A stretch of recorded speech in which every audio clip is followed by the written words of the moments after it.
This is Creepy, a podcast dedicated to sharing the most famous, chilling, and disturbing creepypastas and urban legends in the world.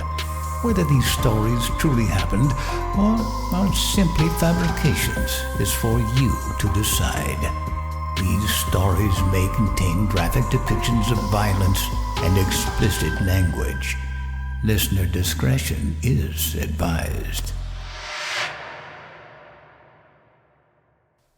Creepy presents The Leer, written by C.T. Flaska and produced by Steve Blizin. Falling asleep's always been a problem for me, ever since I was young. I thought what had happened was a dream, an ongoing childhood nightmare. Years of therapy and self-help remedies pushed me to strive for a happier life. With help, I wrote those memories off as just bad dreams from a vivid imagination. Only just recently, I was reminded that it was all true. I remember being 10. I'd often lay awake in bed thinking about the day I just had or the challenges the next day might bring. I spent nights watching the lights dance on my bedroom walls when a car would pass by, or glancing around my room to the few toys I had. I'd get lost in thought, imagining what kinds of adventures they would get into if they'd come to life, like in that one movie. The house I grew up in was located on the corner of a less traveled intersection. One car, maybe two all night, but often none. A single streetlight lit the four-way. The towering pole was old but bright, shining through my window soothingly, giving my room an orange fade like a dim melody. The streetlight would flicker every once in a while, causing the collection of bugs around its bulb to disperse, only to return once their oddity of light came back into existence. One night, after crawling out of bed from pure boredom, I sat on the edge of my bed's footboard and stared out of my window. I would fixate on the illuminating streetlight. Every so often a bat would swoop in and nab one of the fluttering bugs around the light. I liked the night. I guess at that age I was a bit of an insomniac. The night prior, a skunk emerged from some bushes and patrolled the neighborhood's trash cans. It had just reached Mrs. Kane's garbage before dirt nap. The neighborhood stray cat jumped at the skunk. Poor fella. He took off into the night and dirt nap paraded around his territory. Something about the mystery of the night intrigued me. So much was happening and so little of it was visible to the human eye. I tucked my knees to my chest and exhausted a heavy sigh.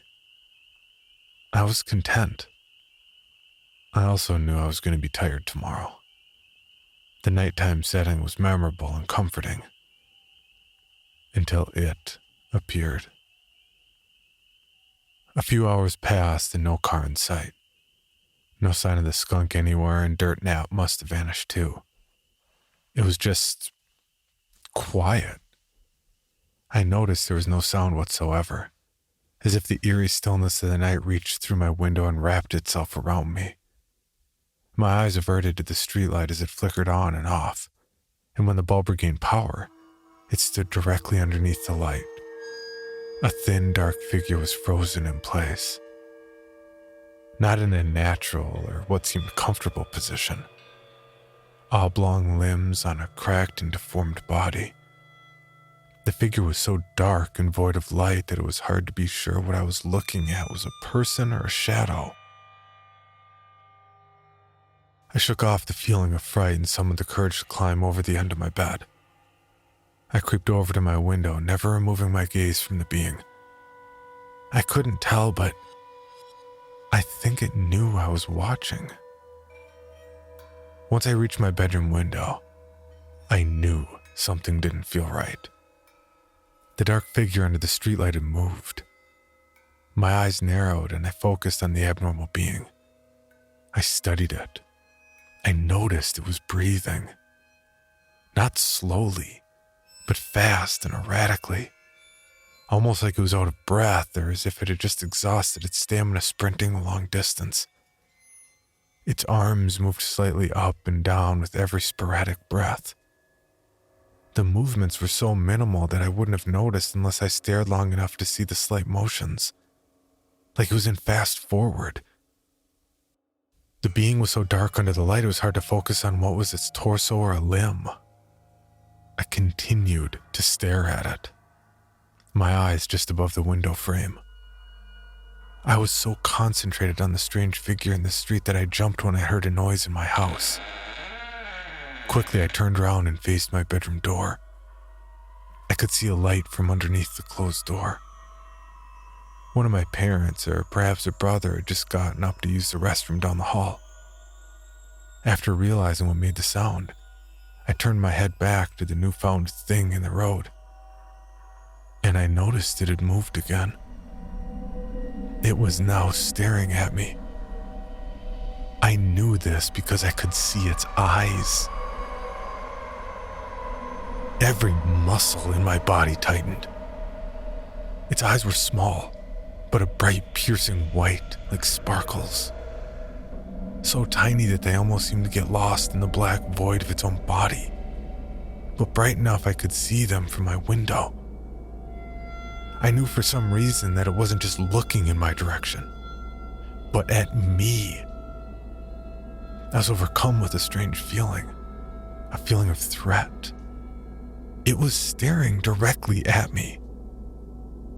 After a few moments of staring, I decided I needed to leave. I had to run to show someone what the fuck was in the road. I slowly began to stand, very carefully moving out of view of the window. But I didn't take my eyes off the figure.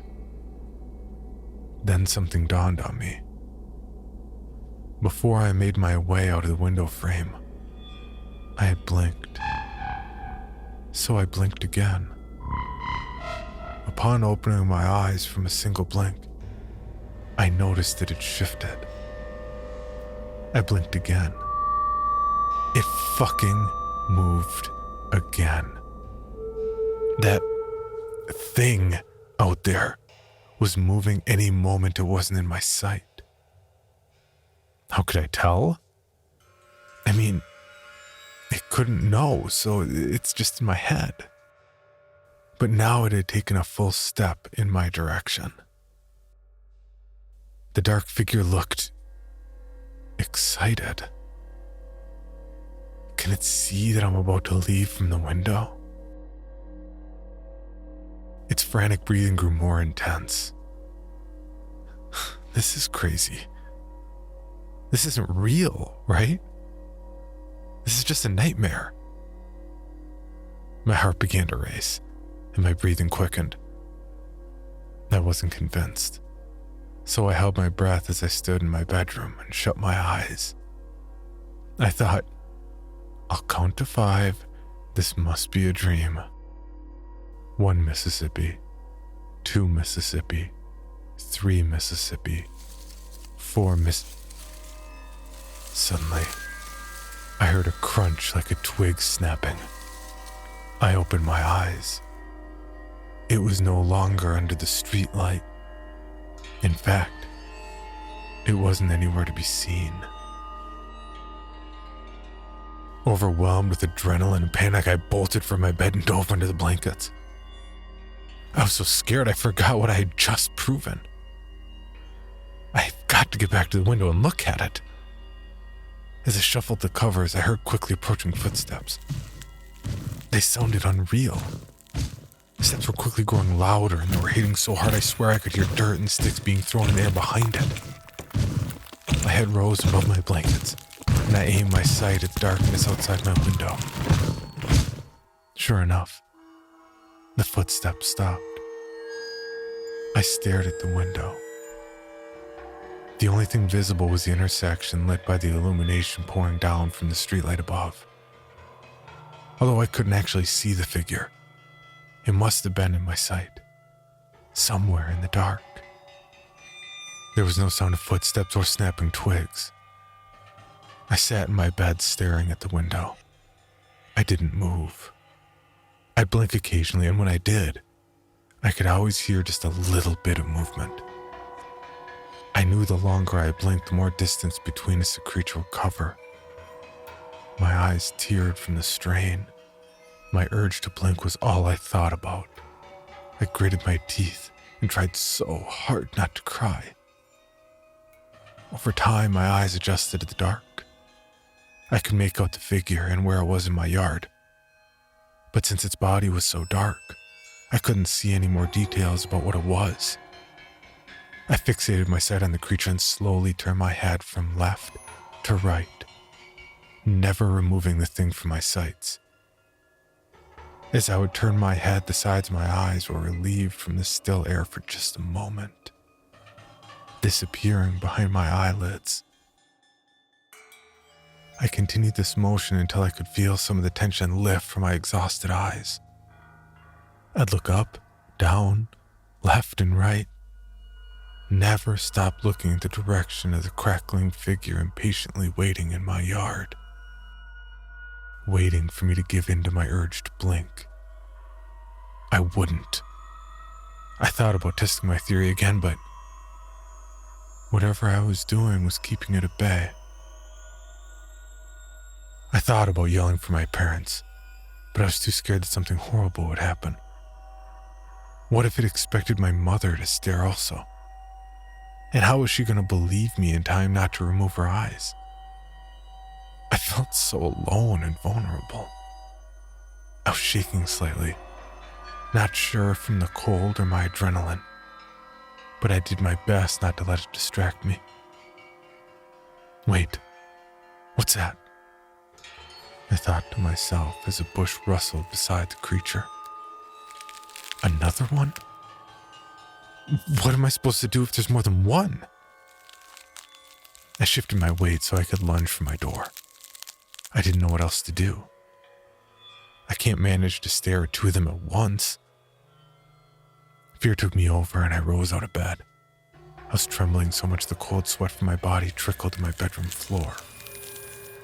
The first thought I had was to run out of my room and slam the door behind me. If there was about to be two of them, I was at least going to try and save my life, when suddenly, the crackling figure bent its body and faced the bush. The sparkling of its eyes vanished, and so I gave in. I blinked, but the figure stayed focused on the bush. With immense speed, it reached into the branches, yanked something out, and crackled its body back in my direction. The sparkling eyes were back on me. I dared not blink again. I made the right choice by not running. In the amount of time it took to nab whatever was in the bush, I wouldn't have even made it to my door before it would have reached me. As I stood, motionless in my room yet again, eyes fixated on the sparkles, I wondered for only a moment as to what the creature had grabbed. Very quickly, I had my answer. I could see my peripheral vision, wrangling in the creature's claw-like hand, trying so hard to escape, was Dirtnap. With an unexpected contortion of its arm, the creature swiftly and suddenly clasped its fingers around Dirtnap's body. Like how a junkyard has those giant machines to compress cars into tiny salvageable metallic blocks, the creature compacted Dirtnap's body so immensely in its grasp. The only sound I heard was the life spilling out of my dear nighttime friend. It never took its eyes off me. I never took mine off it. I gasped for air. The power behind this monster. I would never stand a chance.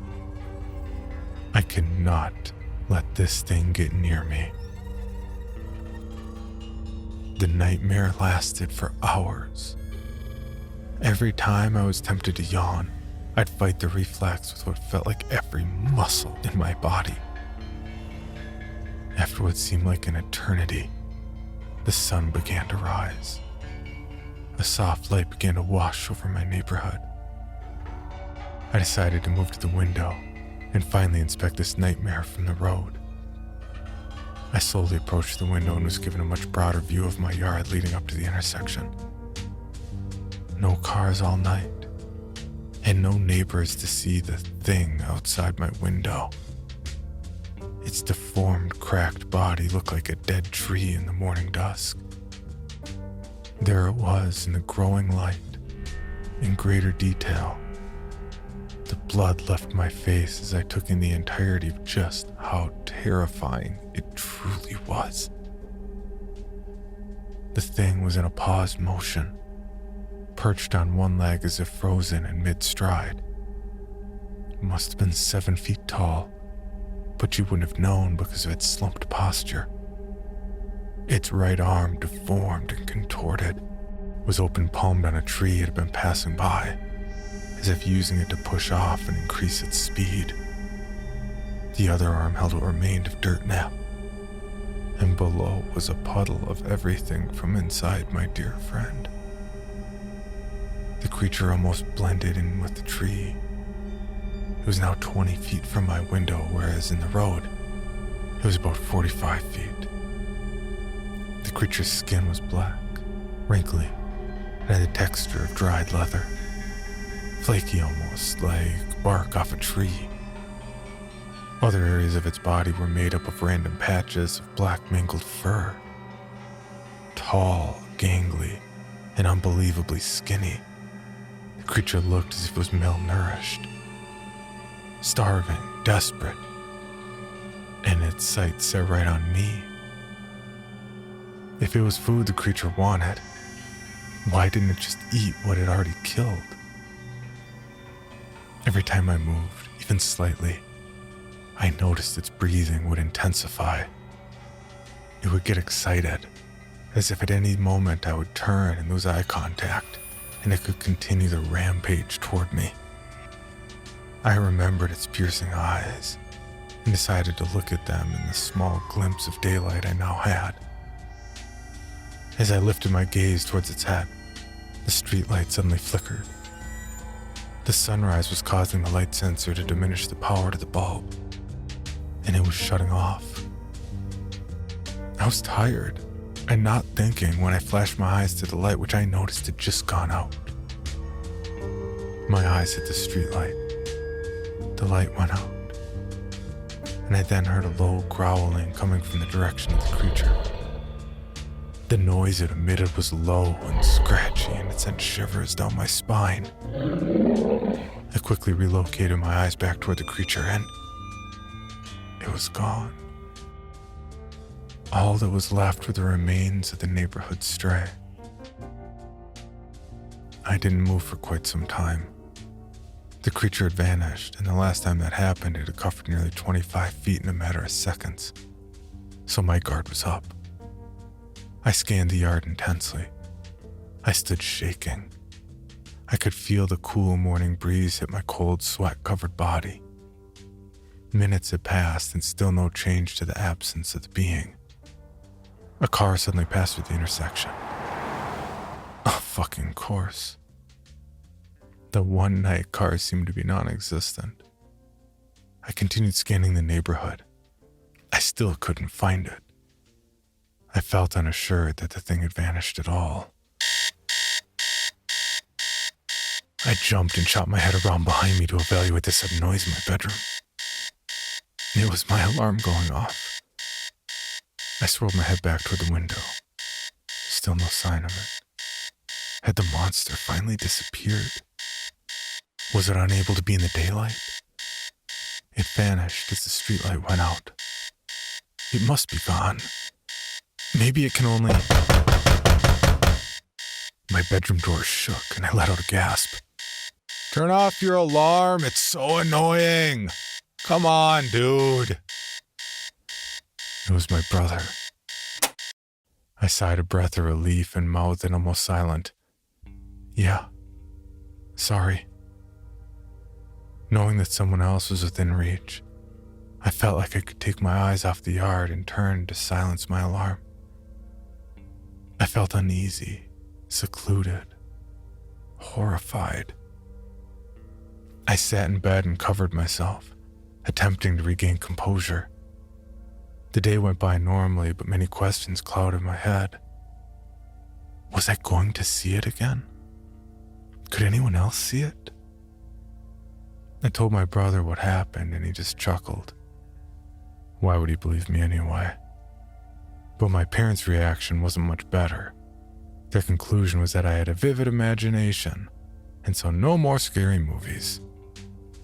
They assumed I saw a coyote attack Dirt Nap and exaggerated it being a monster. How could this be mine to handle on my own? It was under the streetlight a few more times after that night. Some nights it didn't show, but that didn't mean I was just going to bed like nothing happened. I mean, there was no instruction manual to this fucking thing. All I knew was I had to stare at it, blink sparingly, and under no circumstances nod off. I made that mistake once, and it nearly cost me my life. After a couple nights of it visiting, I had a good system going. I'd blink about 20 times per hour, so by sunrise I would have only made it a few steps onto the lawn.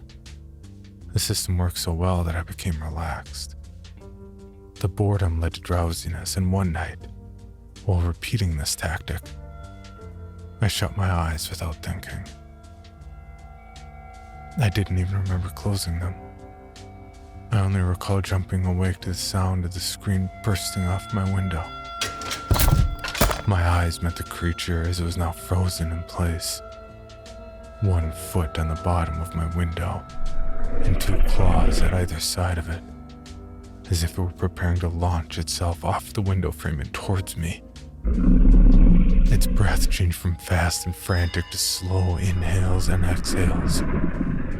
Calm, like it was sure it would finally reach me. Huge, gnarled teeth and unblinking white eyes expressed anger and yearning. I stared for the remaining hours, and once the sunrise hit, it vanished once again. I stayed curled on the floor crying until my dad found me. The nightmare lasted about a month. It didn't show every night, maybe 10 times in total, and then it just stopped appearing. I kept watch at the foot of my bed for almost a year after that. It was too horrible to be easily forgotten, blanketed over by the recess of my mind, at least not right away. My parents never did believe me. However, they did see that my unusual sleep schedule was taking a toll on my body and mental health. They must have been monitoring what I was watching on TV because they eventually realized I wasn't watching anything too scary for a child. Believe it or not, my story that a creature would approach my window every night and would only stop if I stared at it didn't fly. Don't get me wrong. I love my parents. But what happened to me isn't exactly normal. I might find it hard to believe myself. Instead, they helped me by getting me some therapy.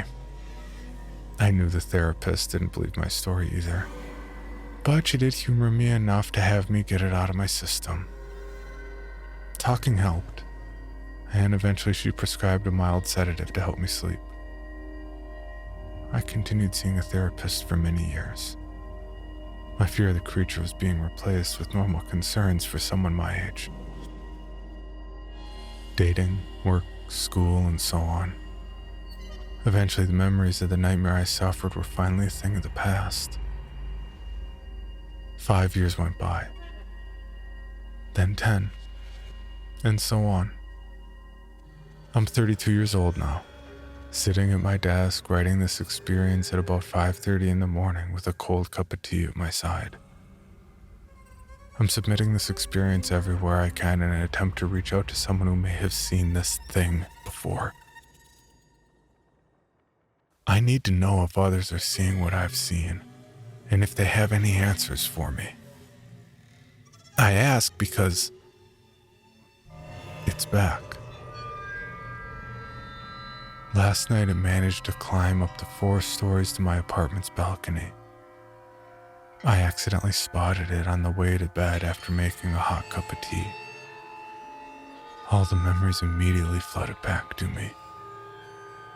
This wasn't just someone trying to break into my home. Those piercing white eyes, they sparkled so bright.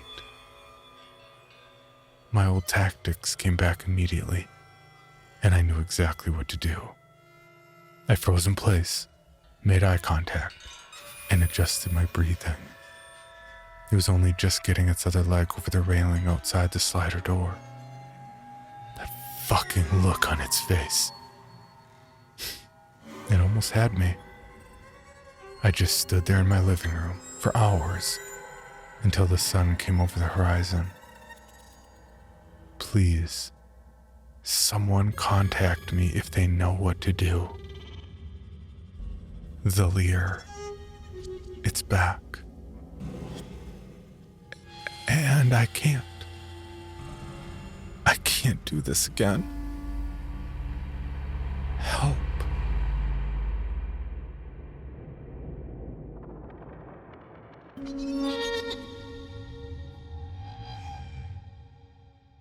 For more information, including pictures and videos of the stories told on this podcast, please visit creepypod.com. If you'd like to submit a story for consideration or recommend a story, please see our submission page at creepypod.com/submissions. All stories told on this podcast are done so through Creative Commons Share-alike licensing or with written consent from the authors. No portion of this podcast may be rebroadcast or otherwise distributed without the express written consent of the Creepy Podcast production team and the story's author. The Bloody Disgusting Podcast Network, home of Creepy, for disturbing and terrifying creepypastas. SCP Archives, with full cast storytelling, horror queers, genre commentary from the LGBTQ perspective. The Boo Crew, for horror-centric interviews. Listen free wherever you stream audio and at bloodydisgusting.com/podcasts.